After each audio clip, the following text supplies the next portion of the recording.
the medical ship drifted through the void for 30 long years. It was silent, forgotten, and covered in dust that had gathered from passing cosmic storms. Inside the ship, in a deep chamber filled with blue light and frozen air, a human lay asleep. His name was Eli Ward, a man from Earth, placed into cryo-sleep during the final war between humans and the alien race called the Cerathians. His body had not aged. His heartbeat was a single slow rhythm, like a clock that refused to die. Most Cerathians believed humans were long extinct. The wars had ended with Earth's fall, and no one spoke of the Terrans anymore. The Cerathians now ruled the border systems, their ships efficient but cold, their people emotionless. The ship that carried Eli had once been human property, a medical ark. But after the war it was captured, repurposed, and eventually abandoned in a forgotten orbit. On this forgotten ship worked a young Cerathian nurse named Karen. She had been sent as part of a cleanup team to catalog the old chambers and erase all traces of human technology. Her pale blue skin shimmered under the white lights, and her long silver hair was tied neatly behind her. She had been told that the humans were violent, primitive creatures. Yet when she looked at the frozen figure inside the cryo-tank, she only saw sadness. Karen had never seen a human before. She moved closer to the glass, reading the faint label on the chamber. Eli Ward, Commander Rank, Cryo Cycle 30Y. The display flickered, its power weak but alive. Curiosity burned inside her. She reached out to wipe the dust from the glass, but as her hand moved lower, her skin brushed against a small patch of exposed human flesh on the cryotube's rim. In that instant, the lights across the chamber flickered violently. The hum of machines rose in pitch. Karen jumped back, her breath catching in her throat. The pod's temperature began to rise, and warning signals lit up in red. A low heartbeat echoed through the room. It was not the machines, it was his. Eli Ward's fingers twitched. His eyes, closed for 3 decades, began to move beneath his lids. Then, with a sound like cracking glass, the cryo-seal broke. Steam poured out, washing over Karen's face as she stumbled backward in shock. The man inside gasped for air, his body trembling as he fell forward into her arms. She froze, terrified. No Cerathian had ever touched a human before.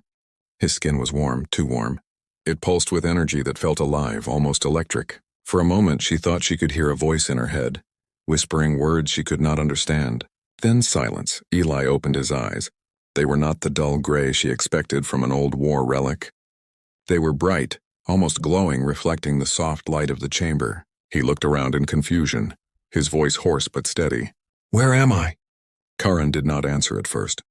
Her hand trembled as she reached for her communicator. "Security, this is Medical Deck 9. The human has awakened." Before she could finish, every screen on the ship flickered to life. A deep mechanical voice spoke through the speakers, cold and ancient. "Commander Eli Ward detected. Human command authority restored." Karen's eyes widened. The ship's power level surged. Systems that had been dead for decades came online. Across the corridors, doors opened by themselves and alarms began to echo through the halls. Eli stood weakly, holding onto the pod for balance. His breath came slow, heavy. "How long has it been?" he asked. Karen swallowed hard. 30 standard years, she whispered. The number hit him like a strike to the chest. 30 years.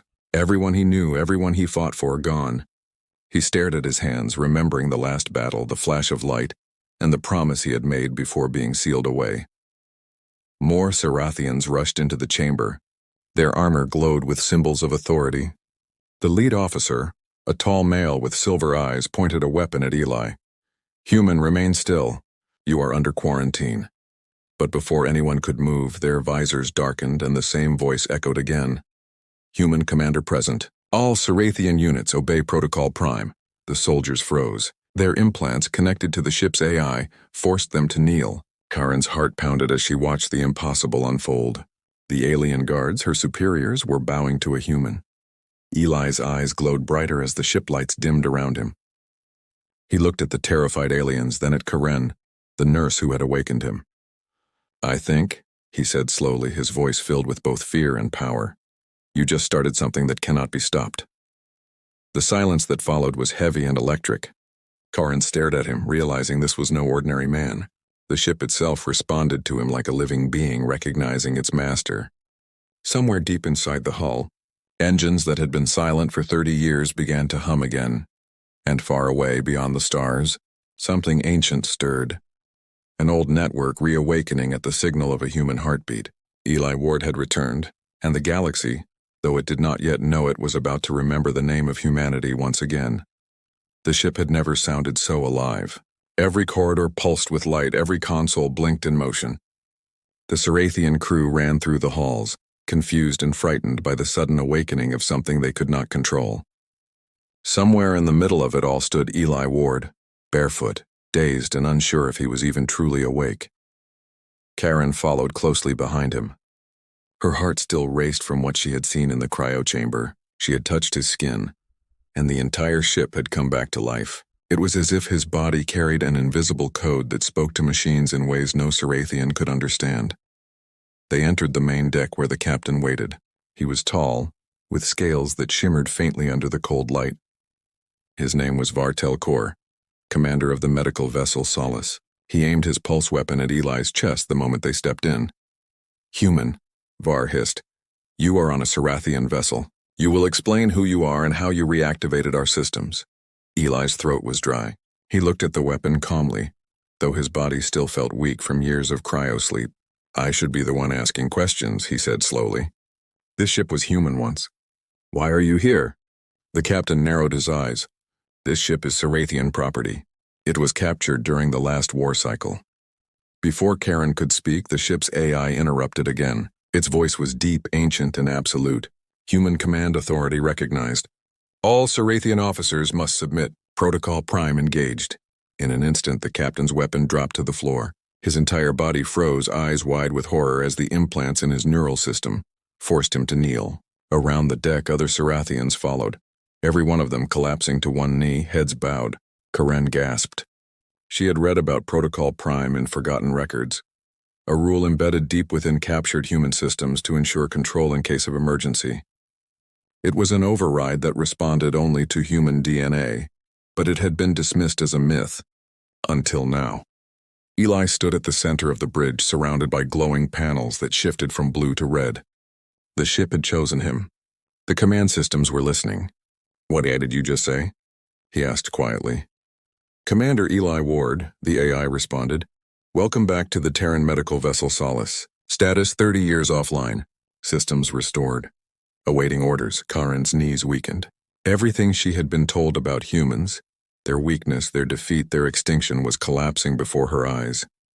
Eli turned slowly to look at her. His gaze was sharp now, the confusion replaced by a quiet fire. "You touched me," he said. "You woke me up." Karen's voice trembled. I did not mean to." "You may have saved us both," he replied softly. The captain fought against the neural lock. His voice was strained, metallic. "This cannot be. The human code should have died decades ago." Eli stepped forward. The deck lights brightened around his feet as though reacting to his presence. "You used human technology to rebuild this ship. You never erased our code, you only buried it. And I am the key you forgot to destroy." He turned to the nearest console, his hand hovering over the screen. Instantly it lit up, displaying old maps, coordinates, and faded transmission logs from Earth's final war. One message blinked red. "Last transmission received, human outpost, Quarantine Zone 9. Eli frowned. "What is Quarantine Zone 9? Karen hesitated. "It is a restricted area. No one enters. The last Cerathian team that went in never came back." The AI's voice deepened. "Warning. Containment breach detected. Human biosignatures active in Quarantine Zone 9. The lights flickered once again and a sharp alarm filled the air. Eli looked up as the walls around them trembled. Somewhere deep below, machinery began to move like something awakening after a long sleep. Karen grabbed his arm. "You must not go there. Whatever is inside that zone, it is not human anymore." Eli looked at her, his jaw tight. "Then I need to see it for myself." He turned to the kneeling Cerathians. "Unlock the lower decks," he ordered. The captain's eyes burned with anger. "You do not command us, human." But the AI responded before he could continue. "Command accepted. Access granted." Doors across the bridge opened with a hiss. Karen stared in disbelief. "You just gave orders to a Cerathian ship," she whispered. Eli looked down at his hands again, feeling the strange energy pulsing beneath his skin. "No," he said quietly. "I gave orders to something that remembers humanity." He took one last look at the starlit window. where a distant planet glowed below. 30 years, he murmured. If anyone else survived, I will find them. Karen followed as he walked out of the command deck, her steps hesitant but drawn by something deeper than duty. The human was dangerous, she could feel it, but also fascinating. There was something in his presence that stirred emotions she did not understand. Behind them, the Sarathian systems whispered in low tones, translating old human codes and restoring forbidden data. And far below, in the dark heart of Quarantine Zone 9, something stirred at the sound of Eli Ward's name, something that had been waiting for him to wake. The elevator doors opened with a hiss and a thin layer of dust blew across the floor like smoke. The air below was colder, heavier, filled with the quiet hum of old machines. Eli Ward stepped out first, the dim light of the lower decks reflecting off his face. Karen followed, clutching a small scanner, her hands shaking even though she tried to hide it. The walls were different here. The metal looked older, human design, not Sarathian. It bore marks of the Terran Federation, straight lines, worn labels, and faint writing in Earth's old language. The deeper they went, the more Eli's heart pounded. It was as if the air itself remembered him. Zone 9 is off the records, Karen whispered. The crew above says this place was sealed after incidents. Eli's eyes scanned the dark hallway ahead. Incidents? She nodded slowly. When the Sarathians first captured this ship, they found other humans still in cryo. They tried to study them, but something went wrong. One team never came back, he said nothing. His boots echoed against the metal floor as they walked, the sound traveling through empty corridors like the heartbeat of something sleeping. They reached a massive bulkhead door with a faded warning sign. Eli wiped the dust away and read it aloud. Quarantine Zone 9, human genetic testing. Restricted access. Karen frowned. Genetic testing? On humans? Eli touched the keypad beside the door. It flashed red and locked. The system didn't recognize Sarathian codes, but when his fingers touched the panel, it turned green and unlocked. Karen stared at him in disbelief. You opened it without a passcode, she whispered. He glanced at her. This ship still knows who I am. The door slid open and a long chamber stretched before them. Rows upon rows of cryopods lined the walls, hundreds of them. The air smelled faintly of coolant and metal. Some pods glowed faint blue, others were dark and cracked. Eli walked among them, reading the names etched onto the glass. Some he recognized. Soldiers, scientists, engineers. His voice grew quieter. These were my crew, he said. They were supposed to be safe. Karen hesitated. Then why did your people leave them here? He turned to her slowly. We did not leave them. We lost. At the far end of the room, a single pod was shattered. The glass lay on the floor, smeared with something dark. Dried blood. Eli crouched beside it and found a set of scratches carved into the metal frame. They formed words, human words, shaky but clear. Don't wake me. Don't wake any of us. We changed. Karen's voice trembled. Changed how? Before Eli could answer, her scanner beeped. It detected movement. Not mechanical, biological. Something alive. She looked around quickly, the light of the scanner sweeping through the shadows. A faint sound came from the darkness ahead. A slow, dragging step. Then another. Eli rose, his muscles tense. Stay behind me. From the shadows, a figure appeared. At first it looked human, tall, thin, wearing what remained of a cryo-suit. But its eyes glowed faint blue and its movements were jerky, unnatural. The skin around its jaw seemed fused with metal. Eli, Karen whispered. That thing... The creature turned its head sharply toward them. Its voice was distorted, half static, half human. You left us. Eli's blood ran cold. It knew his name. He took a slow step forward. Who are you? The creature tilted its head. You should not have come back. The ship remembers the war. It remembers what you did. Before Eli could respond, the lights flickered violently, and the pods around them began to hum. Some glowed brighter. Others shook as if something inside was trying to get out. Karen grabbed his arm. We have to go! But Eli stood frozen, staring at the creature. It was human once, he could see it in its face. But the fusion of flesh and machine was wrong. Sarathian nanotech, merged with human DNA. An experiment that had not stopped after he went to sleep.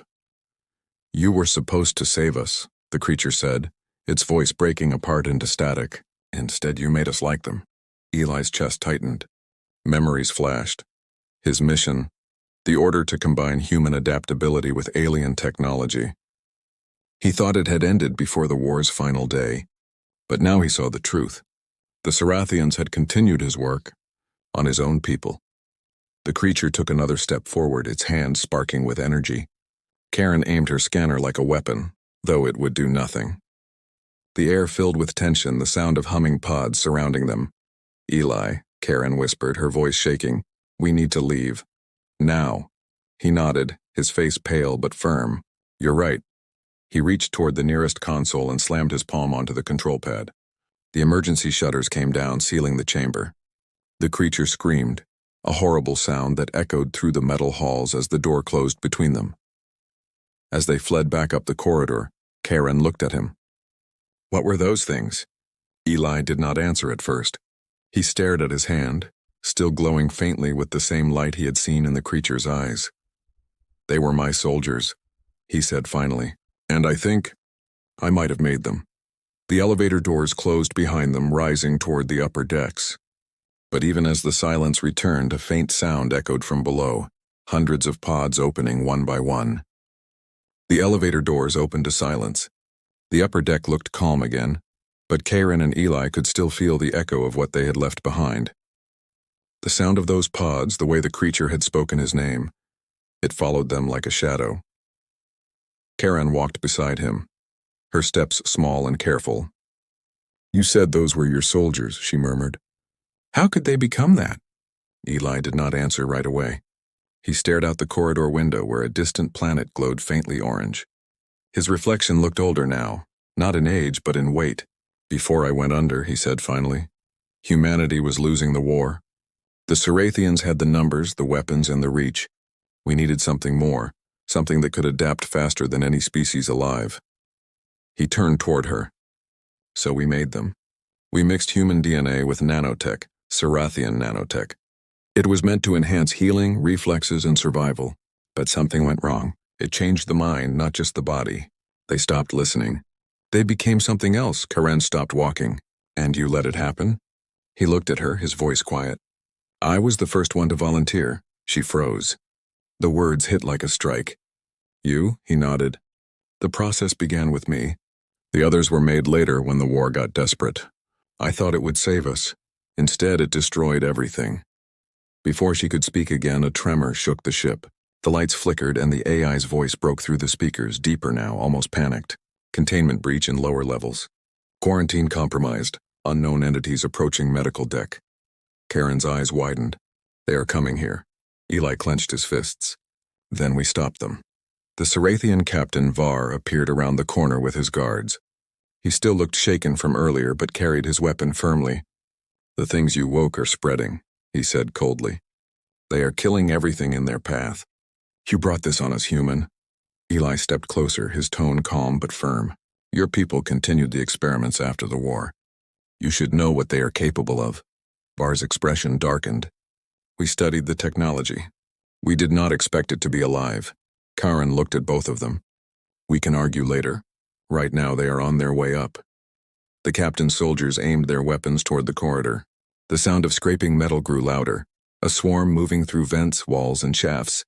Shadows twisted in the dim light. The first figure appeared, a half-human creature crawling on all fours, eyes burning with blue light. Var fired. The shot hit the creature square in the chest, but it kept coming, unfazed. Eli moved fast, shoving Karen aside as the thing lunged forward. He caught its arm midair. The instant their skin met, a pulse of light burst from Eli's hand. The creature froze, convulsed, and fell, smoking. Karen stared at him in shock. "What did you just do?" Eli looked down at his hand. It glowed faintly with the same blue as the creature's eyes. He flexed his fingers, confused and afraid. "I don't know. But it felt natural." The captain stepped back, his voice shaking. "You have their power." Eli's jaw tightened. "No, they have mine." The AI spoke again, its tone now cold and precise. "Commander Ward, fusion energy detected within your system. You are linked to the vessel core. Caution. Power levels unstable." Karen turned to him, her eyes wide. "The ship is connected to you." He met her gaze. "It always was." More of the infected humans poured into the hallway, shrieking in distorted voices. The Sarathian guards fired in panic, but Eli raised his hand and shouted, "Stop!" The ship obeyed his command. Every light flared, every wall vibrated, and then a wave of invisible force shot down the hall. The creatures disintegrated in a flash of light, leaving nothing but silence and dust. Karen covered her mouth, trembling. "You just erased them."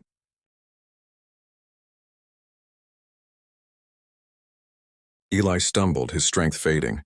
She caught him before he fell. His breathing was heavy, his pulse racing under her hand. "Every time I use it," he whispered, "it burns more of me away." Var looked down at him with fear and awe. "You are not human anymore." Eli lifted his head weakly. "Maybe not. But I am still the only one who can stop them." The captain's communicator beeped. "The lower decks are gone," a voice reported. "The quarantine creatures are merging with the ship systems. It's spreading like a virus." Karen helped Eli stand. "What does that mean?" Eli looked toward the glowing panels along the wall. "It means the ship is becoming one of them. And soon it won't obey me either." The AI's voice glitched, half Cerathian, half human. "Rebirth, humanity. Completed." Eli's eyes narrowed. "They're trying to turn the ship into a body. A living form. If we don't shut down the core, this thing will escape into space." Karen gripped his arm. "Then we go to the core." He nodded, steadying himself. "You should stay here." She shook her head firmly. "You wouldn't have woken without me. I am not staying." Eli gave a faint, almost tired smile. "Then stay close."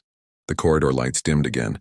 Somewhere deep in the hull, a low, echoing heartbeat began to pulse, a rhythm that matched his own. The ship was alive now, and it was calling for him. As they moved toward the core chamber, Karen could not help but feel that Eli Ward was walking toward his own creation, something that might destroy them all or save what was left of humanity. The path to the ship's core was long and trembling. Each step echoed through the metal halls, each breath felt heavier. The lights along the ceiling flickered like dying stars, and the walls seemed to pulse, alive like veins filled with slow-glowing blood. Eli Ward and Karen walked in silence. Behind them, the ship creaked as if something massive was moving through it, crawling within its metal bones. The temperature was rising. Every few seconds, the air carried faint whispers, human voices merging with static. Karen finally spoke, her voice quiet but steady. "Eli, if the ship merges with them, what will happen?" He didn't look at her. His eyes were locked on the massive doors ahead, marked Core Access, Human Command Only. "Then it will spread. Every Cerathian system connected to this vessel will become infected.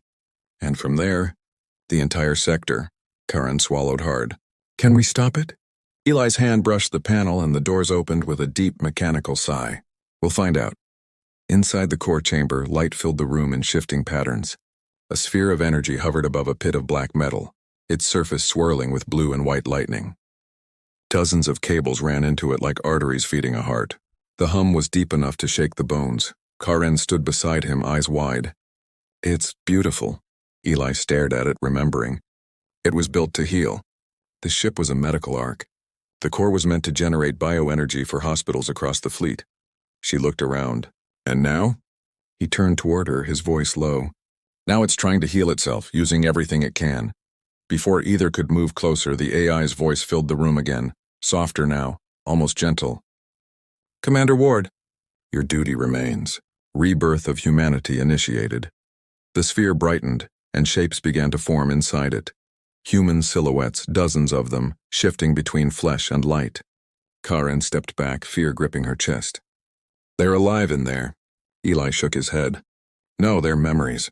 Echoes of those we lost," the voice continued. 30 years ago you began the merging. The war demanded evolution.